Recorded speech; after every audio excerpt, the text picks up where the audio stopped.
Bluegrass Jamalong is proud to be sponsored by Collins Guitars and Mandolins, each and every one built from the sound up in Austin, Texas.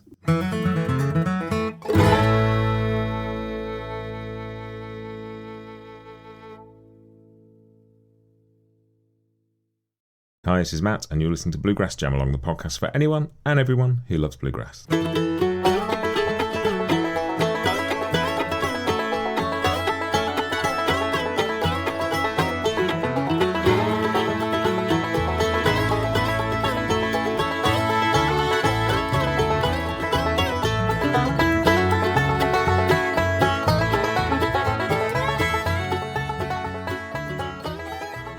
Hey everybody, welcome back to Bluegrass Jamalong. This is the first episode in a set of 3 that I'm putting out over the next few weeks, and I'm really excited about these. They're to mark the 50th anniversary of the David Grisman Quintet first getting together.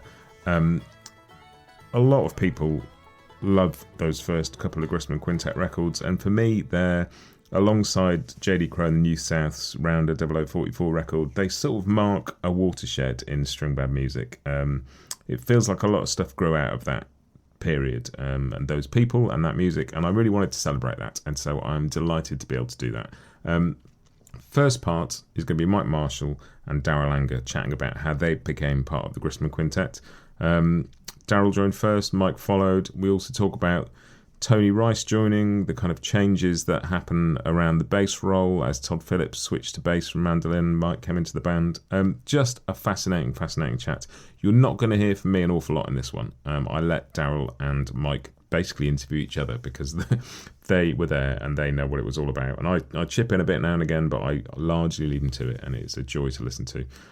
It was just a really fun conversation to sit in on.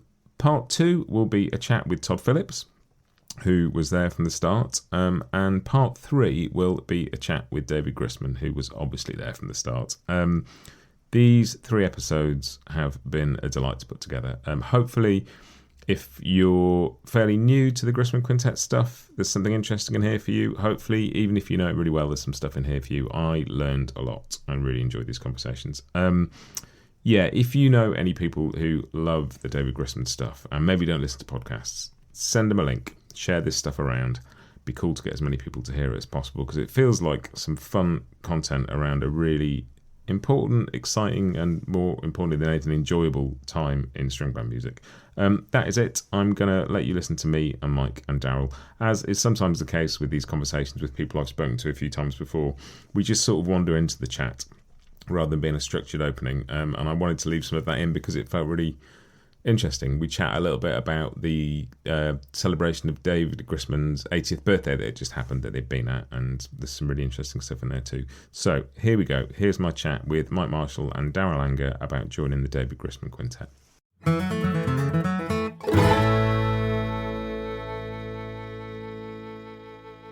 It's great to think about David from all those years' perspective. It was really a special feeling in the night, and especially that he would have gone so far as to insist on playing all this new music he'd written. I mean, it's that he was always pushing at the frontiers of his own thing while reaching back about as far as any of us in terms of knowing where the tradition comes from. I mean, he's huge, expert. I think, he got a lot from Ralph Rinsler from that, that idea of being a curator, the curator creator. I think we might have talked about that last time. You and I talked about that interplay where you kind of have to delve into something deeply enough to be able to, stand somewhere to move forward.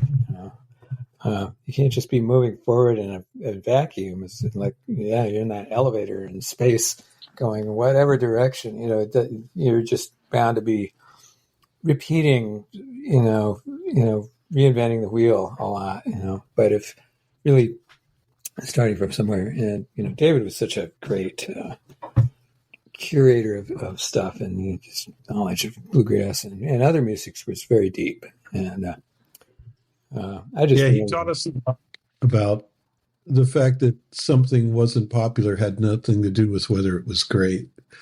And he was going to shine a light on it, starting with his own band, and teaching us about having respect for your own art and respect for those who came before you, and sort of demanding that the audience kind of get on board. He was a real teacher in that way. Yeah. And still is, Yeah. Yeah. So that was cool. It was interesting the way, his playing, he's not really, he's not even leaving the house really that much, although he does, obviously, but, he's not touring or playing gigs or anything, but he's just generating so much music, and his playing has gotten so emphatic, That's really struck me seeing him on stage. Just, I'm trying to teach his music a lot. People are presenting his music to me as students, and I'm often faced with the question of, well, what is making David playing these same notes different than all the hundreds of people who can play them? And it really is that emphatic placement of the note and the presenting of the piece in this super clear way. It still comes down to his gigantic tone and also his sense of timing. When he plays a melody, the way his timing is sitting so deep in the pocket, and he's really presenting it to the audience like the great singers do when they sing you a song, Yeah. It's just, and it's even more so now, right?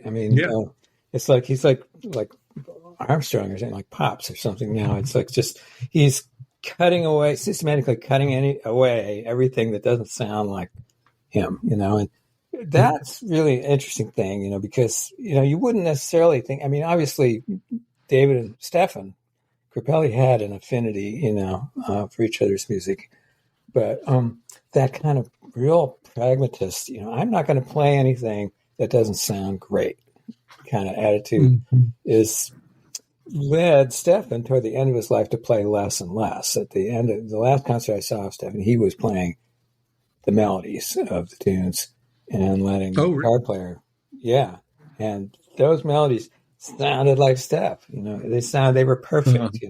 But he wasn't going to let anything out that wasn't perfect. David seems to be going in a similar direction. He's not playing fast. He's just playing more him. It's just pure. He's so deep into the sound and so deep into the rhythmic placement. We always talk about on in the band. Tony was all about the 3 T's, timing, tone, and technique, and Tony. And 4 T's. I remember feeling like, I could play these same notes. They were not going to have that kind of emphatic, bold presentation. And it does come with age, but it's something he always pursued, I think, huh? Oh, yeah. Yeah. I think, that comes from Bill Monroe. People like that early middle period Bill Monroe, when Monroe was like a kid, he was just playing through the instrument. It was like the instrument was, you could hear the back of the instrument, just, it was like gunshots, and I think, David really absorbed that. And for some reason, some magic, I don't know, he just, and I talked to David about that. I have an old interview. I've been digging up old stuff in my basement, and apparently he never really had he could always just sort of get a sound out of the instrument. It came naturally to him. So obviously he worked very hard, but I used to do these tone checks on mandolins at the Mandolin Museum, where everyone would trade mandolins, 10 different instruments, 3 or 4 players. And no matter what instrument David played, it was the loudest man in the room. It's like you just kind of go, it's like trying to analyze Sam Bush's chop, Right, yeah. What is it? It's the X factor that nobody can quantify. Tony Rice would say there are some parts of this that are just mysterious, baby. They cannot be explained. It goes beyond physics. Well, it's funny, when I talked to David recently, and we were talking about tone poems, and he was saying basically that was an exercise in playing all those different instruments just to show that it's the person that makes the difference rather than the instrument. And, instead people say to you, oh, that's a great sounding mandolin. And he'd put it down and go, I can't hear anything. Yeah. That's a funny thing. I think you might have gotten that from Heifetz, who also, famously did. So, I'm sure that people have been doing that for forever. And it's true, I mean, it helps to have a nice instrument that, that responds to your impulses. But I'd rather have the great player on the crummy instrument than the other way around. Yeah. Any day. Yeah. Totally. Yeah. It'd be really cool to kind of hear from you both about how you sort of ended up playing with David, because there was that sort of glorious period, mid-70s through to the beginning of the 80s, where that quintet sort of really coalesced through a few lineup changes into that classic sort of lineup we think of. And you sort of arrived on the scene first, didn't you, Darol? Yeah, I was actually in the band before it was a band. There were bands previous to that. Of course, there's the Great American Music Band, which was the band that got me into it. I had gone to see. It was a double bill in San Francisco with the Country Gazette. It's Byron Berline and Roland White and Alan Mundy. I was a big fan of Byron, and tried to be like him. Never could, because he was like 6'5", and I'm 5'6", so it just didn't. But it kind of worked anyway. So, and I knew that I was a fan of Richard. Of course, Richard got me into fiddling in the first place, seeing him with that rock band, C-Train. But so I said, "Oh yeah, Richard and David, that should be cool." But I'm really here to see Country Cassette. Well, I walked out of there. My life was changed again.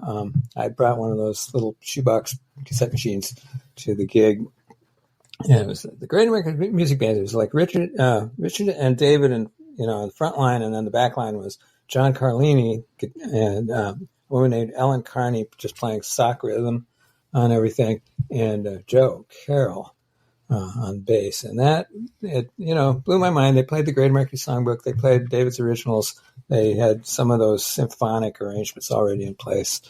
And I Dog's Rag, Thailand. Yeah, Dog's Rag, Thailand, and the other one.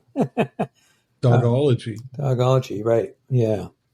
So that was there, and so I took that. And that was Carlini had a lot to do with the orchestral side. Well, I think Carlini, right? Richard, and Joe Carroll, kind of helped. They all had classical music backgrounds. Yeah, they were all readers and writing. David read music. He has some, a decent amount, enough to, be functional, for sure. Enough music theory, could read and could write a chart. But I think, that sort of magic combination that kind of and, there's a lot of opportunities for solo fiddle, and that, I had to be Richard, right? Because nobody, anyway, yeah. So I walked out of there with a cassette of the show, and I went home and learned every tune, every melody, made up my own chord changes because I couldn't really figure out what they were. Learned all of Richard's solos and some harmonies, to the melodies. So by the time, that band lasted about a month. They did a tour with Maria Muldaur, opened for them, and then couldn't get a gig because it was an instrumental group, and 6 people or whatever it was, 5 people, yeah, a lot of people in the group. And Joe, the bass player, was. Actually, he just kept insisting he was retired. He was a guy that had played pit orchestras in Vegas for Frank Sinatra and all those, just everybody. He was kind of jaded, and he's like, "I'm out of this business. It's stupid. I'm going to be a gardener in Marin County, California, and play for fun. Oh, this is cool. I'm just in it for the pot now." And that was, he insisted that, although it turned out he actually was not in it for the pot. But it was, so that was what, so I was prepared. See, that band broke up, and David was teaching mandolin at a little music school in Mill Valley, down the hill, once a week. Todd Phillips, who you'll talk to, and he'll be able to fill in parts of this story, had been playing bass and mandolin with a group like sort of a rival bluegrass band that we were both trying to get the same gigs at the pizza parlors in the San Jose area. But we were both interested in building mandolins. I had built a couple of mandolins. Todd was threatening to build a mandolin. He was the actual woodworker. He actually knew how to do wood. I was just scraping on stuff, hoping for the best. But so we knew each other, and Todd knew that I was really interested. In fact, I started a band to play some of that music in Santa Cruz, California, which is a little tourist, like a little, it was a university town. So 90 miles south of where David lived. And then Todd knew I was into this stuff. And so, hey man, so the mandolin lessons, turned into just jamming, because Todd was, David ran out of stuff to teach Todd, and they were having a good time, and Todd loved the music too, and they were just playing those tunes and other tunes that David was writing. And I said, well, you're into this stuff. I'll just bring you up here and you can play some fiddle with David. And so I went up with Todd, and, I knew all the material and the harmonies and was playing Richard's solos. I remember David saying, well, hey man, it's okay to just improvise your own solos. You don't have to play Richard's stuff. And I'm going like, oh yeah, okay, great. Love it. I can do that.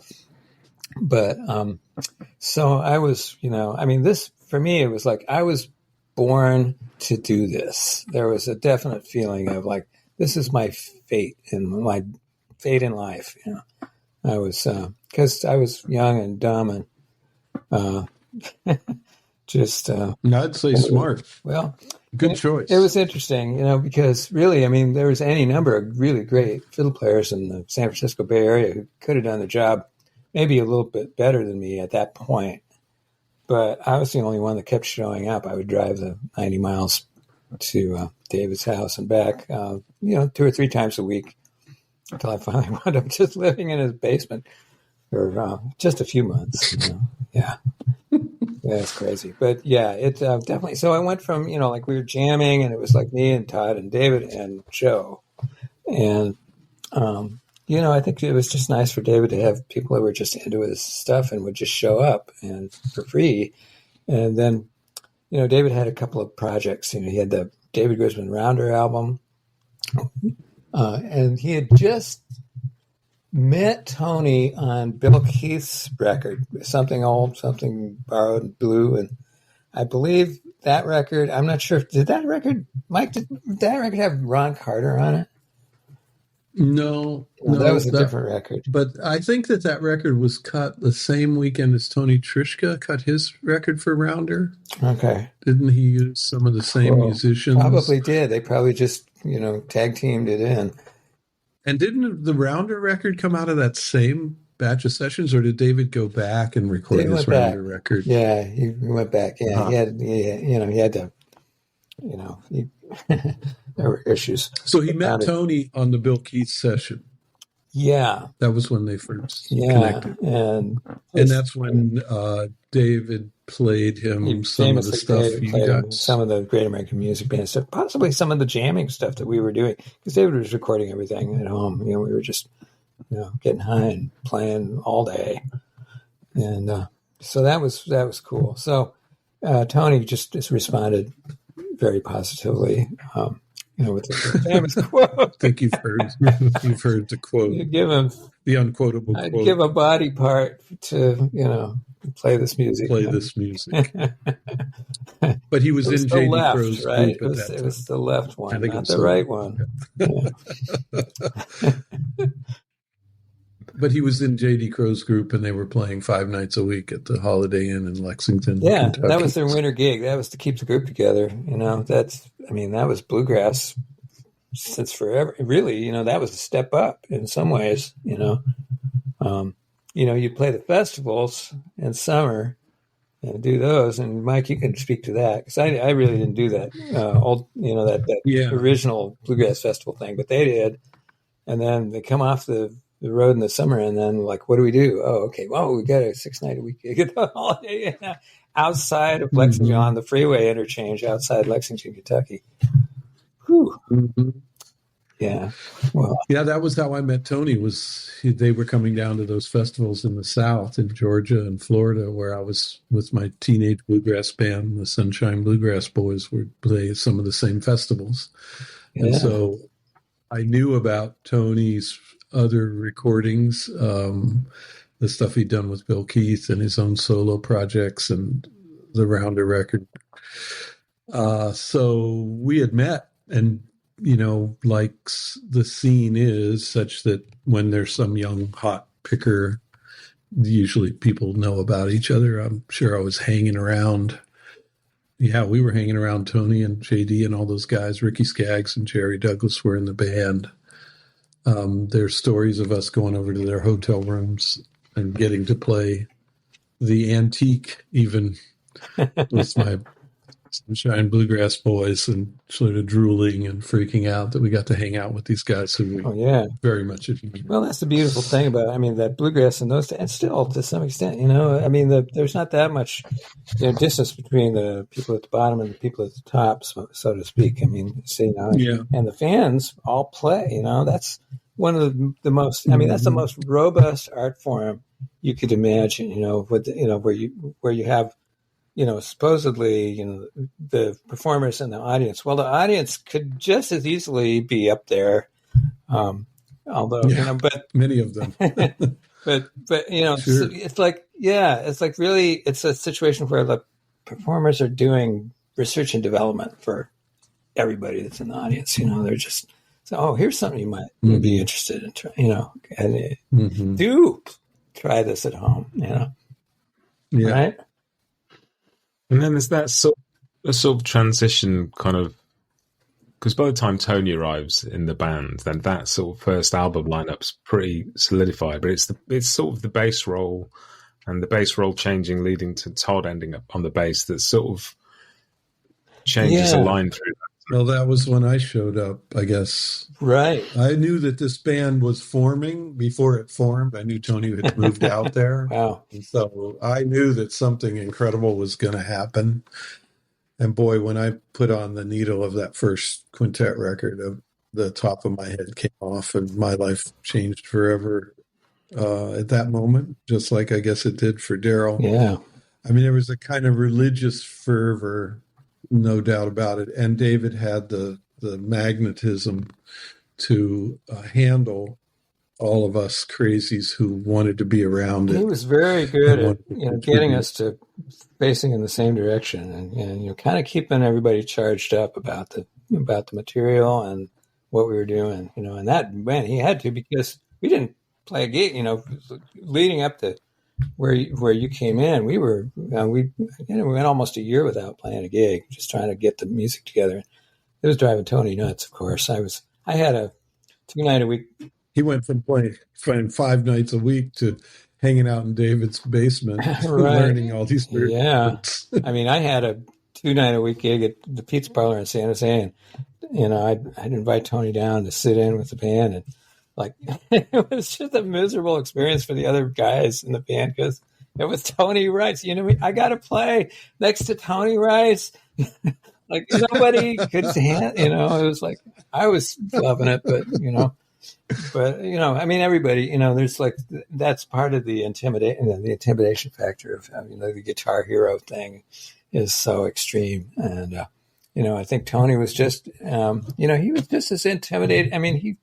He was a fragile guy, a thoughtful guy, and, quite emotional. And it was, having that, that thing put on him was very difficult for him, and, very ambivalent about everything, even as he bought into it, So that was,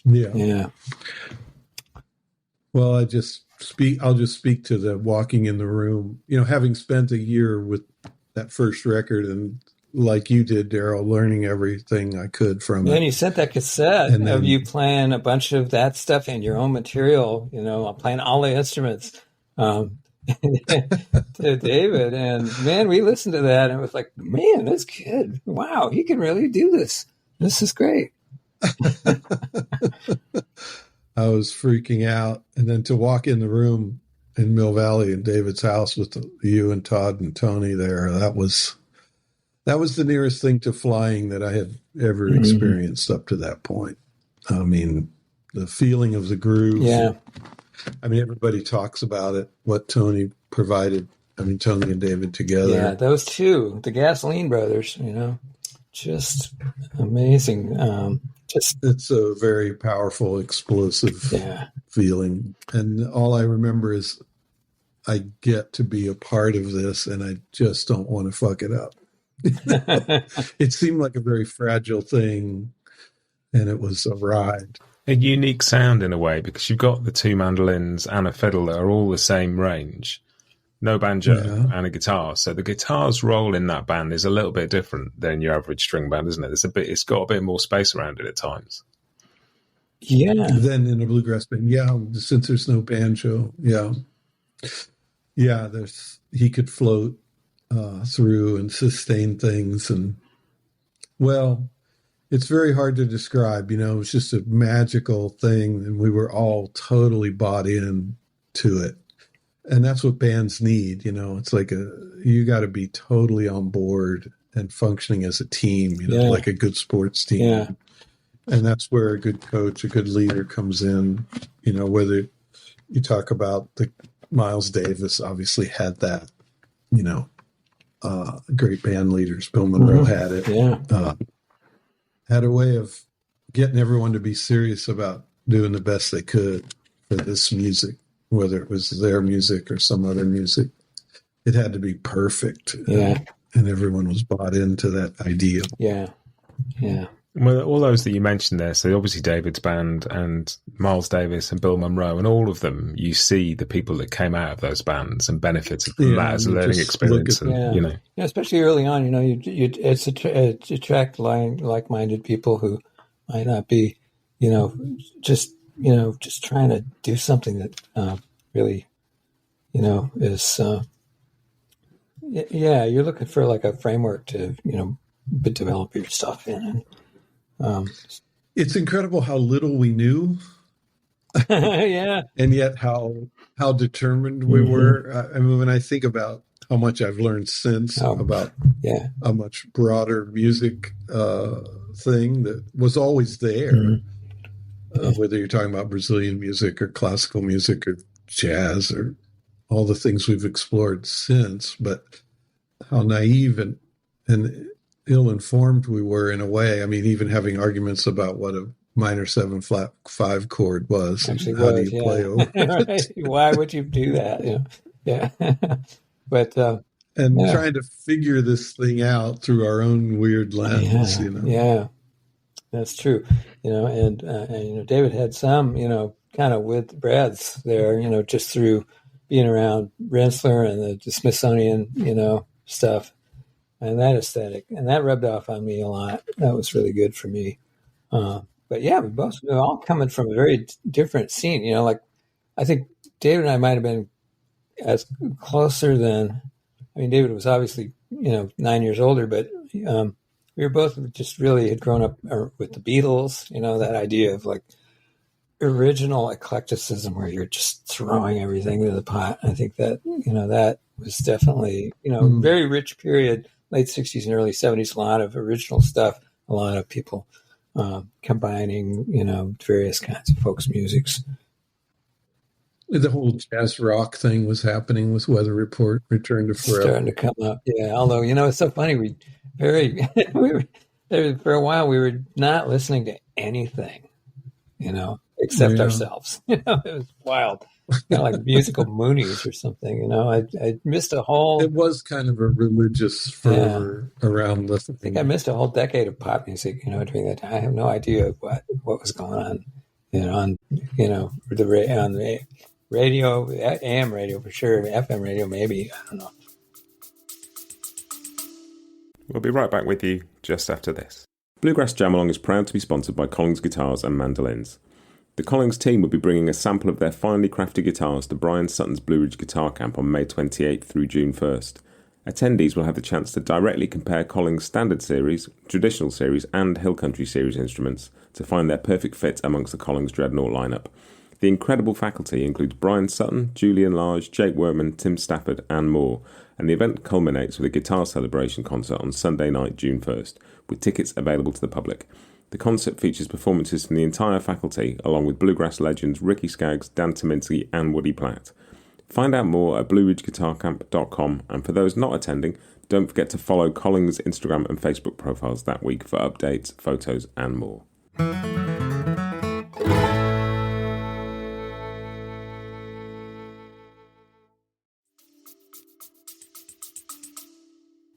It's really interesting you talk about that originality, because it feels like the sort of transition from Old and In the Way and the Great American Music Band into being David Grisman Quintet, that composition played a really important part in that a big part of what made that a thing was that intent to have original composed instrumental, not just playing Blackberry Blossom or jazz standards, but that original material thing. Yeah, just the idea that, you could have structure, like real sophistication, with improvisation incorporated into structure. You could have, you can have, more than, parts. You had development, theme, variation. You could have,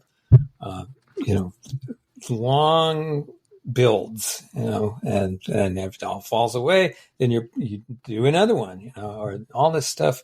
This long form. Everyone drops out, and the fiddle player plays alone. Goes crazy, yeah. I mean, this kind of absolute freedom to go for it and do anything you can think up. And all of us were obviously throwing ideas into the pot. But David had this way of cherry picking the things he liked and keeping us on track in terms of, no, we're going to put a stop here. You're going to take 3 choruses there, and things like that. That's the band leader part, that he was able to kind of distill the best of all of our ideas into something very manageable and presentable and memorable. We were not, but I still come back to this weird thought of, like, when we think of how much stuff we have access to right now and how little we had then. It's wild, isn't it? Like, there's just no comparison in terms of what kind of world we're living in. The amount of effort you had to do to search out, whatever you're interested in. But, that was why, one of the things that was great about David was that he did have a big record library of stuff. And I was into, he was like playing me, Kodai cello concertos where the cello was tuned, cross-tuned, and all these different versions of the Bach solo, I mean, he had gamelan music, and Chinese music, Japanese music, whatever it was. He had it in his collection, and we'd listen to it. Free jazz, very cool. Ornette Coleman. There's Coltrane stuff, the live Coltrane stuff. That was really, that was it that played the bass clarinet? Oh, the lawnmower going through the grass. Albert Eiler. Shit. And we did a lot of listening. Stereo systems were really big speakers in the room. Both David and Tony were big. They're both big. Two amplifiers. Stereo freaks.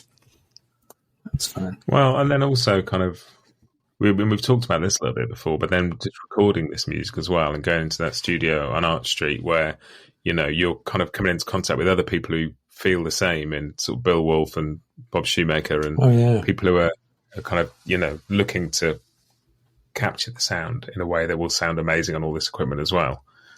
Have you been able to talk to Bill? I have exchanged a few emails with him. I'd love to hear his perspective on it. Yeah. Such a, real introvert, but a great artist. And certainly, willing to share a lot of their knowledge. I mean, they were, David and Bill especially were like always going back and forth about just technical details, during the production. And, I learned. David had some experience with major labels that had huge budgets before. Yeah, that was an interesting thing. He finally, you kind of dug stuff out, definitely stuff you probably didn't want to think about.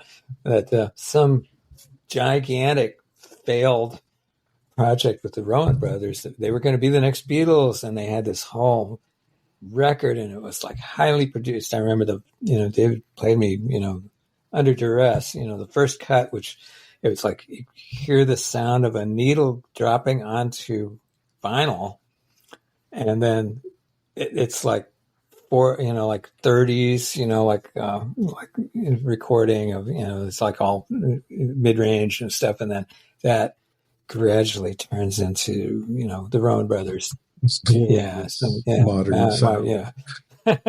And so they had giant budgets where they could experiment with studio techniques, inspired by the Beatles. I'm sure. They were over budget. So he had a lot more experience at that than any of us. Of course, that record never came out. It got crushed. They said, "Oh, we don't like this." Who knows? Maybe someday. I don't think it ever came out. Huh. But yeah, so he was very aware of like spending forever on mic placement and mic selection and things like that. Bill had a lot of experience, I guess, with that. Yeah. And that was a big part of what thrust that music forward, I think, compared to the bluegrass recordings that had been made before it, was the sound was so like the articulated, close mic'd. Mm-hmm. Yeah, a lot of that. The perfect, just very, highly curated sound. And that was very cool. That whole thing about, just the whole technical, the hobbyist almost aspect of that. David was so into mandolin construction. David and Todd bonded over building alternative bridges for their mandolins. Frank Wakefield had famously made a bridge out of some fiberglass he found laying around or something, and said, "Oh, well, this makes a bunch of fiberglass bridges, and let's like change the base, the size of the base, do all this stuff." And Todd was really good at just building things, and fabricating stuff, and that was what really got them into it. And of course, Tony, man, talk about being into that instrument. I remember doing some work on the instrument myself. Yeah, just every detail. Him and Todd were always tearing it apart and putting it back together, kind of. Yeah. I put a bridge plate but under the bridge of the antique, and actually put a strip of mahogany with this little lip where the binding of the neck was like hanging over the neck. I found a piece of it was fun. It was that was a great way to making new nuts for it, nut after nut, bridge after bridge. Yeah, just tweaking out, refretting, and I think that's where the whole idea, like the Mandolin World News, came from. We were just so into every little aspect of it. David said, "Oh, hey man, let's make a magazine about the mandolin. We can just reach all the mandolin players, and we'll just have a connection there." This is pre-internet, right? So this was the only way you'd be able to, get those maniacs. I just remember you laying those magazines out. Yeah, Todd was actually the original layout guy. And I know, X-Acto knives, all that stuff. And we got somebody in the Grateful Dead office to type up the articles for us. But that was... And laying them out. Like, we'll fund the band with this magazine. Of course, the band. It was the other way around forever. It never, the magazine never made a dime, but it's a great magazine. You're so into it, it's just a beautiful thing. You could still find copies of them floating around the short sides, like 8x4. Yeah, I don't know if you've seen those. Yeah, I think there's, I've got a couple. I think I've got every copy in bound or something. That was the thing. Something to be very proud of. Yeah, it was super fun, and we got to connect with a lot of mandolin players, which was cool. It's hard to kind of overestimate that, and like you were saying earlier, that now everything is available to us. Mm-hmm. Just the effort you would have to go to find some stuff, that is. Oh my God! People growing up now don't appreciate. You might find months trying to find just a copy of a particular LP. And then you get it home and listen to it and go, "Oh, I don't even really like it that much." but you worked at this stuff. Worked at it. In Lakeland, I would order these things from a mail order company called County Sales through the local pop record store. They could get them, but I have to wait like 6 weeks for an LP to come. Right.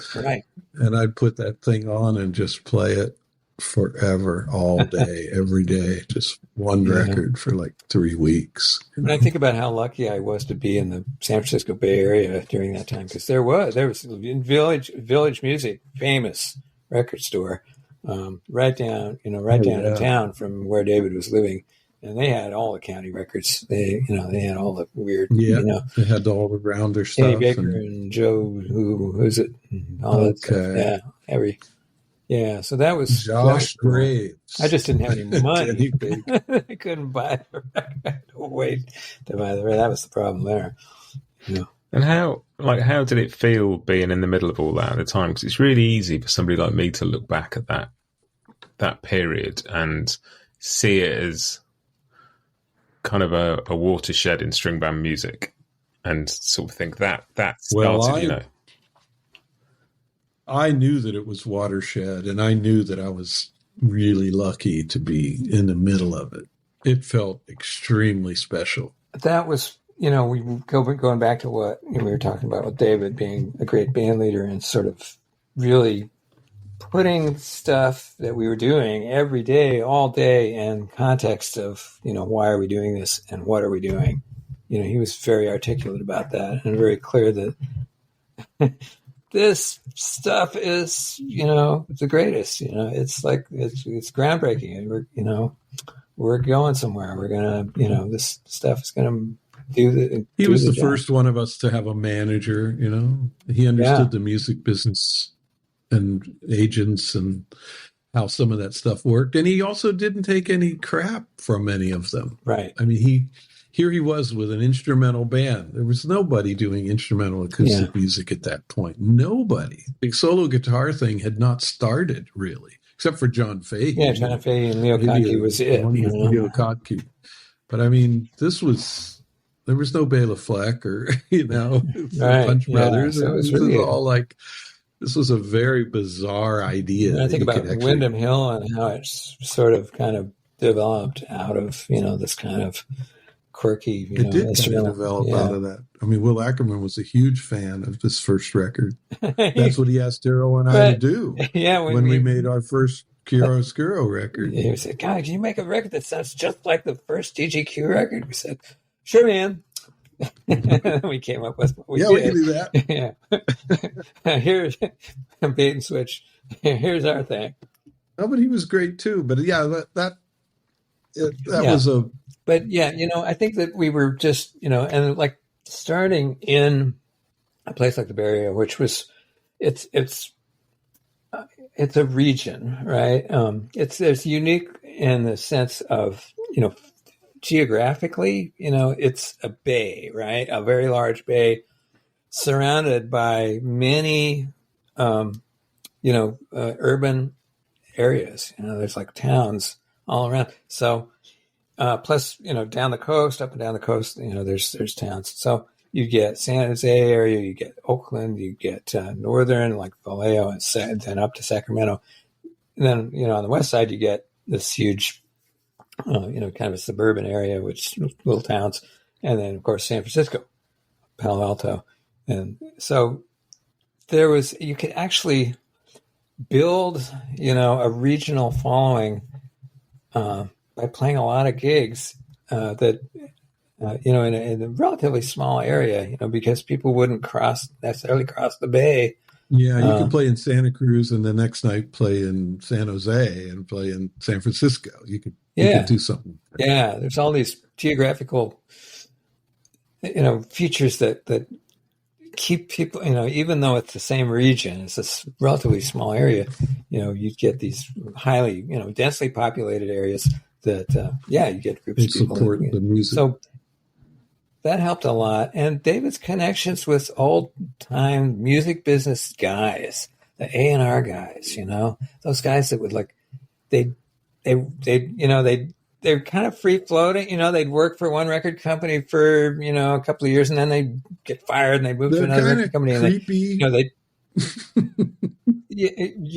old school. But they'd have the records in the trunk of their car, and they drive all over the country, drive to the radio stations, and they smoke a joint with the music director, and they say, "Man, you got to hear this. This is going to put this on." You know, that he was aware of that relationship. whole world. He did come out of that. Yeah, a couple of guys. You know, Artie Rose was one of them.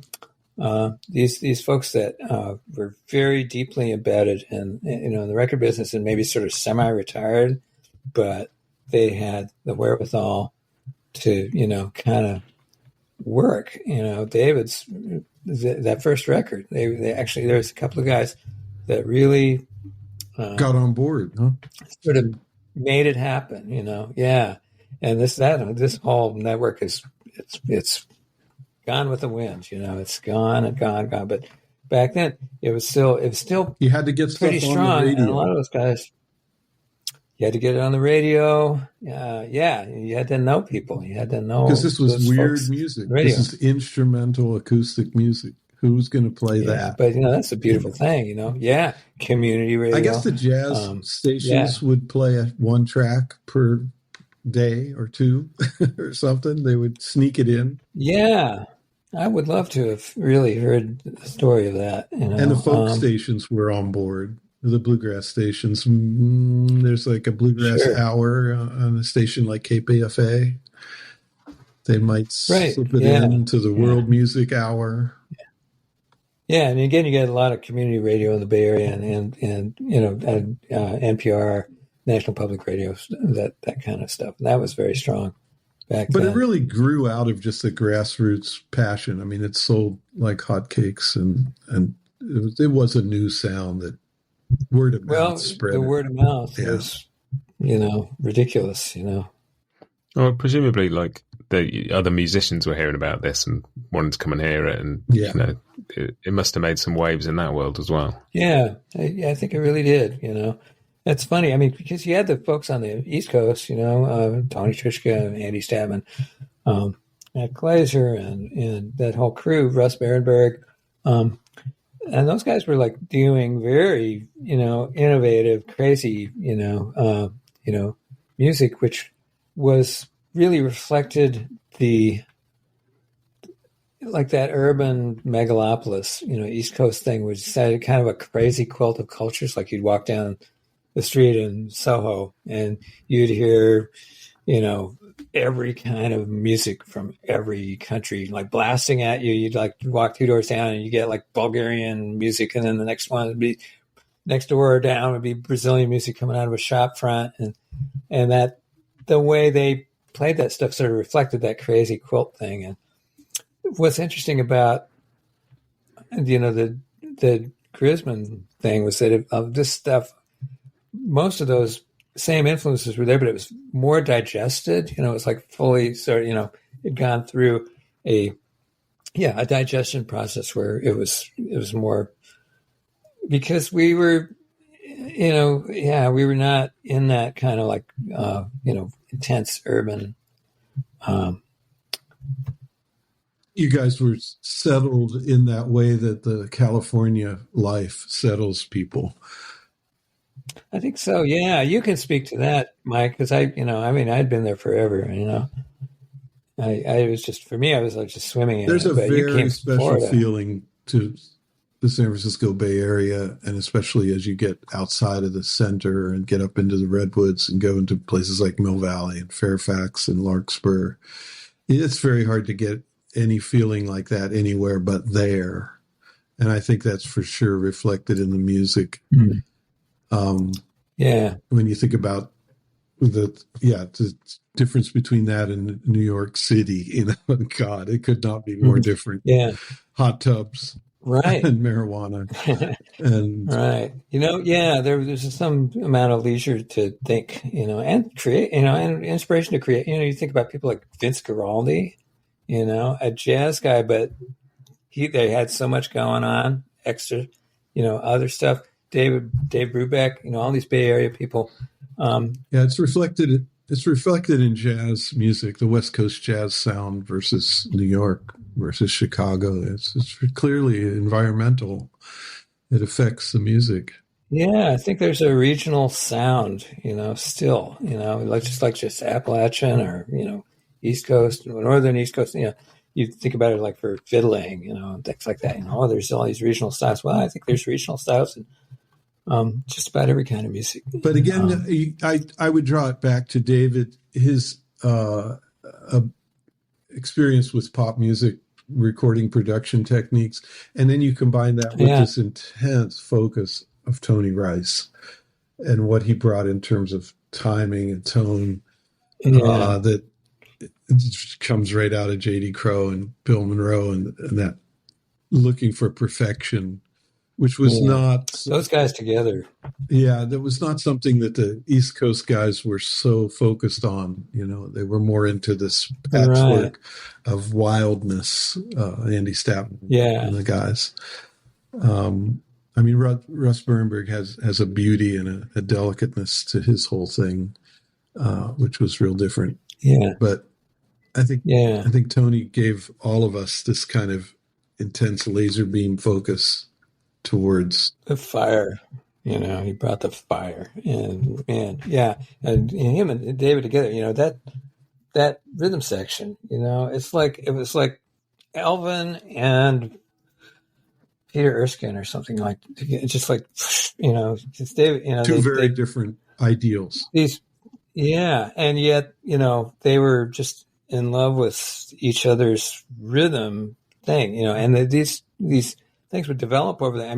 You like have a 16 bar cycle of where, David would start in with a boogaloo and just, and Tony was like playing, sometimes Tony's playing sounds like it's backwards tape. He's got that,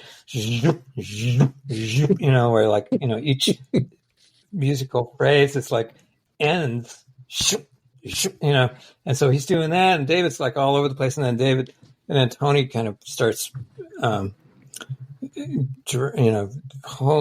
pulling, and then David's like goes into chopping, and he's like just really whipping forward, and these things happen over, these long cycles of like 8 bars, 16 bars, 32 bars.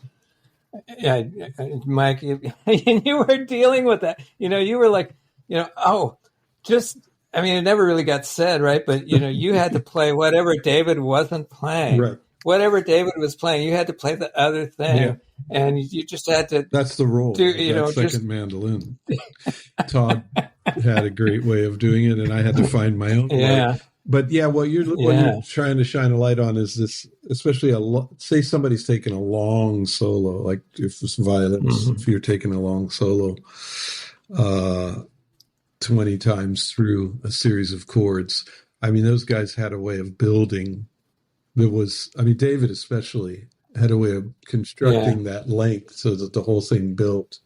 It wasn't just hammering the same groove for the whole time. It was really building this beautifully constructed developmental thing. It might start with not playing at all for the first 2 times. Yeah, I think that was one of David's most, effective, brilliant things, just getting people to not play. Yeah. Yeah. That was something that was never done in acoustic music to that point. Yeah, like, bluegrass, you gotta, there's no drums. You just gotta keep everything going, keep them dancing. And if you look at the Django and Stefan stuff, it was the same philosophy. Django insisted on having, he had 2 guitars. He insisted on having a 3rd guitar because he said, hey, when I'm soloing, there's only one guy behind me. And when you're soloing, there's 2, and one of them's me. So I want another guy. He was right. He still couldn't get another Django. Now, of course, there's like 100,000 Djangos. And you get those sort of glorious moments in something like Dog's Ball when you've got the harmonies, like just popping, like, Oh, yeah. And it's such a glorious sound. And it's not something, even now, it's... I imagine at the time it was totally new sounding, but even now there's nothing else that sounds like that, like 50 years on, and 50 years of people taking that sort of orchestrated yet improvised approach to music, and there's still nothing that quite sounds like that. Well, that's because Darol, I guess David has a voice, that when it comes down to it, it's a compositional voice, it's a tonal voice, a rhythmic approach. all those things that give a musician a personality, and that shines through all of us. We can't escape our sound, and that's the beauty of it. You could try to sound like somebody, but you're better off sounding like yourself in the end. Right. Even if you try, if you get all as many of the doesn't nuances. mean you can't model yourself on some, you got to start somewhere, right? You got to start with something great. And, you came into the band sounding a lot like Sam, Sam Bush. That was my You had that incredible, super powerful legato, every note kind of, how do you do that? How do you connect all those notes together? Like notes were like overlapping on the mandolin. How do you do that? That's impossible. Nobody could do that. You did it, So, and Sam used to do that too. That was beautiful. That was a sound that was, kind of missing, there to some extent. And that, of course, that changed. You just kept developing like very quickly, but that's a great place to come from. But I remember consciously saying to myself, well, I can't not keep playing like Sam. How do I stop? So that's the first step is to, I'm not going to play that lick right there that I know works perfectly. So, so many fiddle players went through a short period of Vassar Clements worship, where they just played all I haven't Vassar left Clements that phase yet. I'm still working on that. I remember. Like with the Manzanita record, actually, it's funny because Ricky just came in and he had been playing he had been copying Vassar. Oh yeah, he was. Apparently he had and he'd been playing with Amy Lou or something. Oh, right. And the producer, Amy Lou's producer, said, "Hey man, just cut the Vassar shit out." He didn't like the Vassar stuff.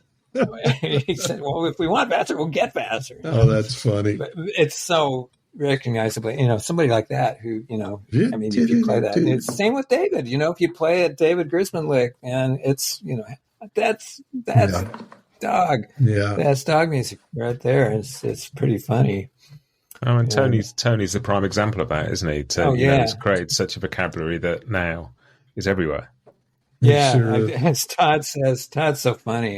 You're gonna love talking to him. He's we got like 300 phony rices. Oh God! You can't. There are worse people to copy. That's the thing. But it's interesting what you were saying about like the builds of some of the solos and learning to take stuff and kind of shape it over time. And when I was listening back, there's that Live in Dog's Living Room that was recorded at like the end of 1975.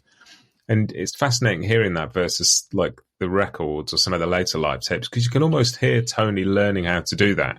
Yeah. Playing on some of those solos and the longer, more extended bits. You can almost hear him thinking, where do I, because it's still Tony and it's still the same, but it's not quite where he was 2 years later. And it's fascinating to listen back. Yeah, the development thing. Yeah, that's beautiful. We all, had things. You got to hand a lot of this to David, because, to get guys, think of the guys that were in his band, to get them to not play, you got to have some big cojones. Hey man, could you lay out for the first 4 times through the guitar solo? It's you got to have a big personality, and he has a strong musical concept, and yet gentle enough about it to not piss people off. Yeah. Sorry, go on, Darol. Oh yeah, it was interesting. I think everybody developing a sense of ensemble is so important.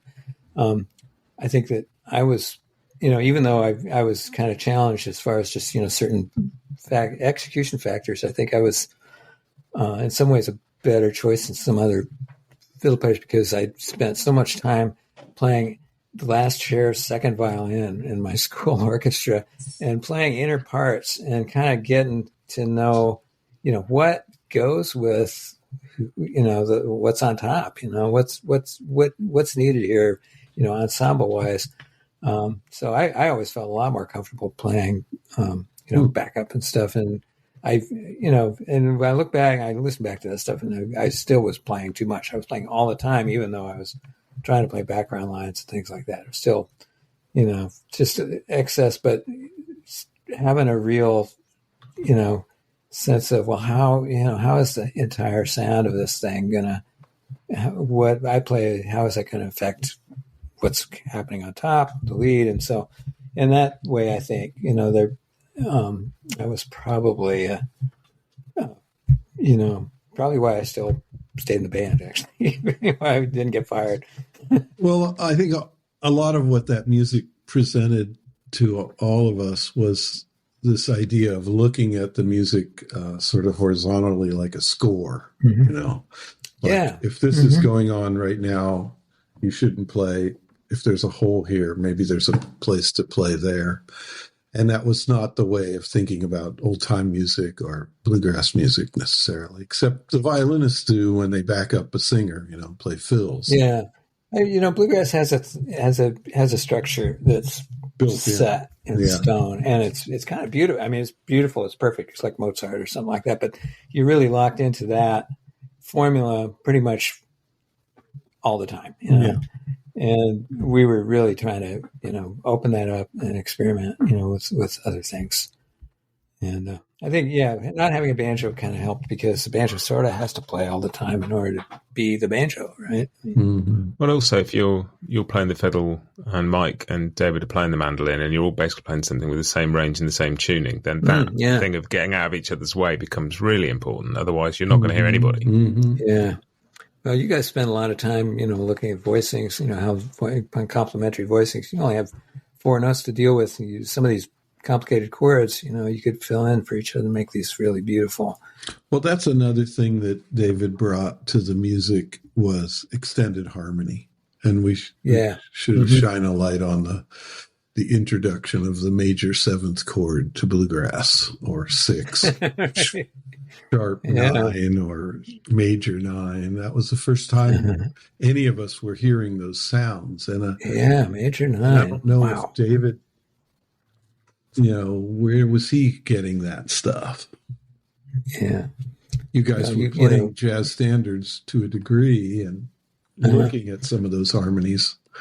Yeah, well, John Carlini was helpful. There, he was a real jazz guitar player, and he read music, and he wound up, after the Great American Music Band broke up, he went and became the conductor for the Ice Capades Orchestra for like years.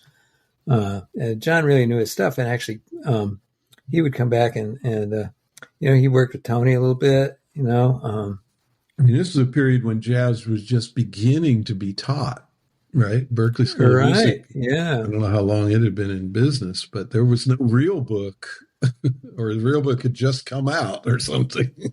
Right. That was just happening. And people like, the Jamie Abersold and that crew were just getting started.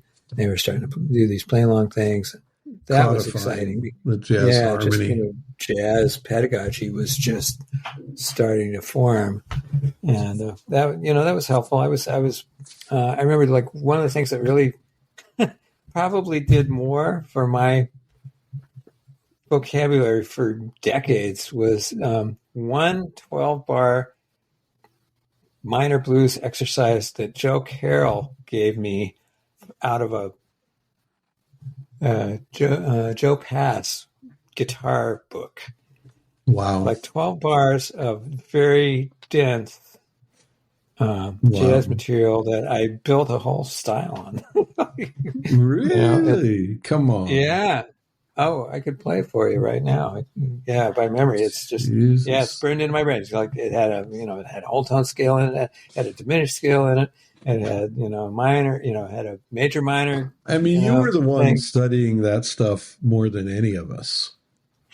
Yeah, because, in some ways, it can be played on fiddle better than mandolin. That stuff is a little bit more, it's liquid, like the saxophone players.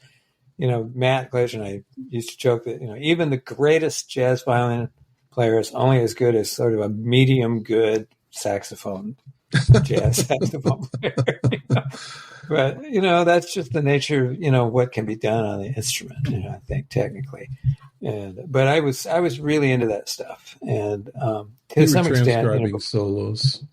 I was working that stuff out as best I could, because it seemed, I mean, with the minor, a lot of that stuff was in minor keys. So, you really could lay a lot of stuff in there. The minor sort of opened up a layer of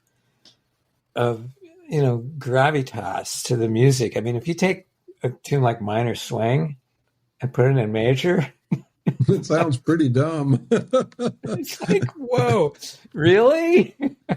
And David wrote everything in D minor. So much was in, I mean, yeah. The stuff that was in major usually had like a really beautiful, complicated, kind of mandolin technical trick to it. Well, I remember asking you about the tune, was it Janus? Or was it Blue Midnight? Well, both of those were really interesting. Some really nice chordal things. It's like there's this mandolin solo where it's like almost like nobody's soloing.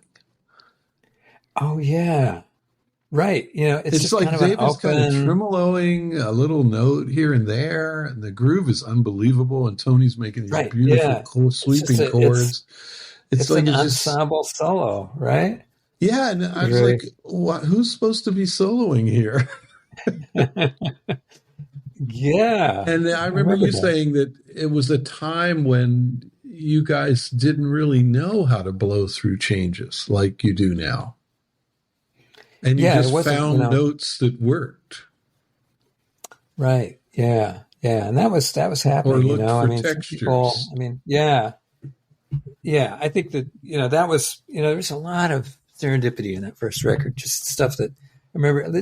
I think I had a solo, I think it was Blue Midnight, right? Where I had done like an overdub solo, and I did like 3 passes or something. And we played the last 2, and like by accident, they left both of them up, and they, I'd had some kind of structure. Yeah. I had a plan, rough plan, changed, and so when we played it back, they were amazing. It was just like this beautiful sort of, kind of very, stochastic kind of just cool assemblage of stuff. So yeah, hey man, let's do that. That's great. Yeah.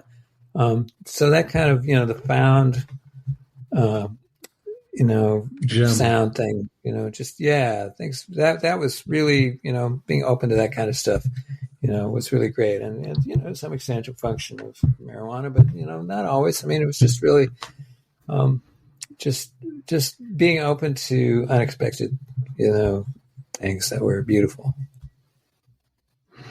And what of them, I mean, there's so much you've talked about in terms of the things that you sort of learned from playing music with David and with Tony and just with each other as well. But what do you think came out of that? Because you look back and it's a fairly brief period, really, that band was together. It's so funny, we were so young. It seemed like years. Yeah, it was maybe 2. Yeah, maybe 2, maybe 3.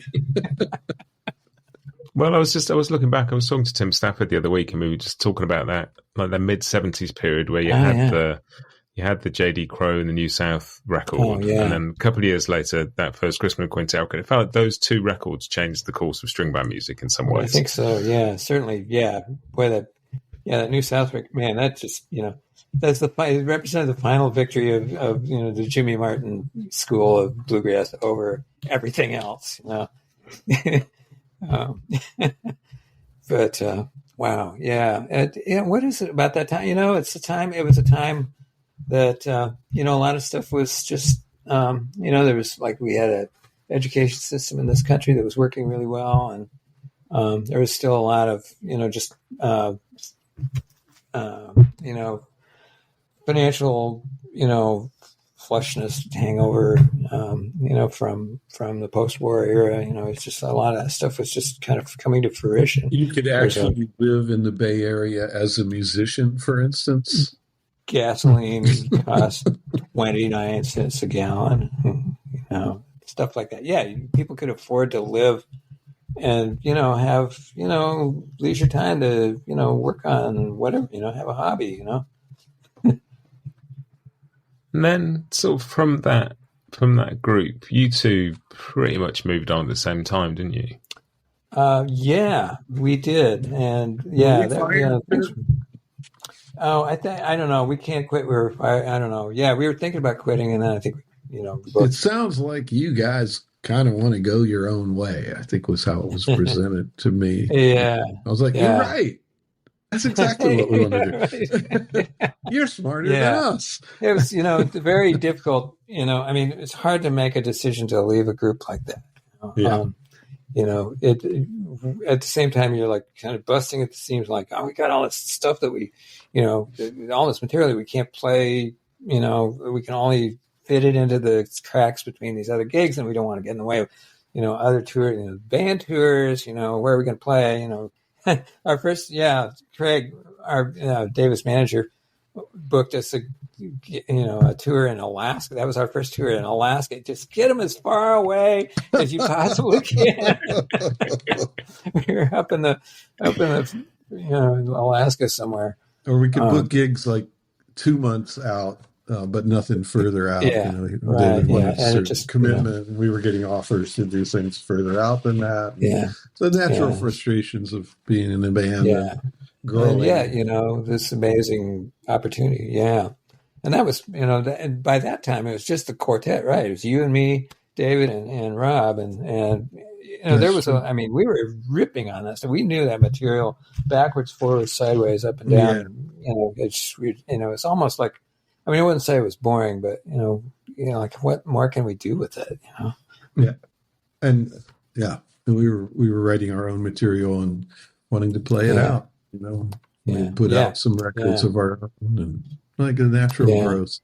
Yeah, Tony had already, split. He was doing stuff, so there's a lot of interesting, just people coming in and out of the group. Yeah. Well, and you think of sort of what Tony went on to do next, and you think just you look from that and you thread out towards Tony's stuff and Manzanita and Church Street Blues and Backwaters, these totally different but incredible records. You think about, something like Turtle Island String Quartet that grew out of having had that experience. Modern Mandolin Quartet, all the Brazilian music that Mike's been doing. Yeah, there's, we really, we had a great platform to launch from. That was incredible. We knew, we'd met presenters all over the world. Record companies, radio people, all that stuff. Darol's first record came out on the same label, Kaleidoscope, which was David's label. And I think then we did one for Rounder, our duo record. Because we meet these people when we were touring, they would always come to the gigs. And because we were in the band, we had a certain amount of people knew about us. So if we put out a record on one of those labels, you'd actually get airplay, and then you'd possibly get a gig someplace across the country. So and that used to be the standard path to, having a career. You get somebody else's band, play their stuff, learn their stuff, make it easy for the leader to do their job, and then, meet everybody that's involved in the whole network, and, then start your own thing. Ready to do a thing. I don't know how people do it today, but it's a different world for sure. Yeah. Well, just all the music that has fanned out from that period, and those people, and the things that you guys did. There's such a wealth of stuff that's it's not necessarily a direct line through all of it, but there's this whole somebody should do world a chart, of music. Huh? One of those sort of family tree, new acoustic family tree. Don't ask me to do that. No, you'll get in a lot of trouble, man. Oh man, somebody's got to do it. No good deed goes unpunished. But I think you can draw a line through a lot of stuff, and then it goes back, and it goes forwards and it goes sideways, and. That's really true. I mean, you look at, even like, you look at that, the Great Day in Harlem photo, all those people, they all knew each other. It was like a tight, it was a community. And it's the same with this, acoustic, bluegrass and acoustic music. People I don't even know knew, I go to an IBMA conference, and, these great, older bluegrass musicians come up to me and say, "Hey, man, oh I'm blah, blah, blah. I really like that David Grisman, that Dogger record you guys made back then. That really did a good job for me. I really like that." I'm going, Cool. Can't believe Thank you. you're into that. Great too. You're amazing. Yeah, it's so surprising. And then just have somebody like Ronnie McCreary come out and play, pretty much that whole first record was with Dominic. That's incredible. It was really cool. That Ronnie was at that level. He listened to that thing every night when he was 15. He'd put it on and fall asleep to that record. I was like, wow, And but what brought me to tears, man, was Alex Hargraves playing your solos. I mean, I just came apart backstage. That was you came apart, man. I was like, what an honor, what a thing to do. Yeah, man. I know, it was so beautiful, and of course, like and of course he fixed everything. Like all those little, little rough spots and corners. He just go to hell. He improved it. It's just the first. They're so perfect. Yeah, Alex is. I couldn't love that guy anymore. We were laughing and crying backstage while they were playing. Yeah, it was highly emotional. It's so funny. With Ronnie, Ronnie's 58, and all those guys are like what, late 30s, maybe early 30s. Yeah. Todd said, "Well, Ronnie, why'd they have you at the kids' table?" Oh God! But they needed somebody, to hold things together, and Billy that's Strings, the beauty of it. man, That intergenerational. So cool. Yeah, Billy was, man. That guy, I just can't have enough respect for him. He's just, the guy's doing an amazing thing. He's totally himself. He can get a whole, he can get, 30,000 people standing and screaming, and he's still just as serious as you could be about music and trying to, just learn. He's learning every day. Be part of the community, studying. Yeah. Very humble and very respectful of those that came before. A direct line through to what we started talking about, about looking back and looking forward. And, it's that thing of, to progress, you need to know what you're progressing from, and that whole where we started this conversation really is that idea of respecting what came first. And you could say the same about all those musicians, whether it's Sealy or Sierra Hall or Molly Tuttle. I mean, I think they all know where they come from, and it's very cool. Whenever we're around them, it's really neat. Yeah. Well, it's been huge fun getting to talk to you about that time and that music, because it's for a lot of people who discover it now and will discover it in future. It's just such a fresh, exciting thing still, and it's just been a treat to get to talk to you. Thank you. Oh well, man. Who doesn't love talking about themselves? Thank you for asking. It's just really totally fun and really, just great hang. So. And everything you do, man, you're great at this, and you're bringing shining a light on a lot of cool aspects, and always have a great angle with it. So thanks. Thank you. Yeah, it's a beautiful thing. Cool. Well, thank you so much, both thank of you. you. It's been a blast. Thank you, Darol. Okay. See you later.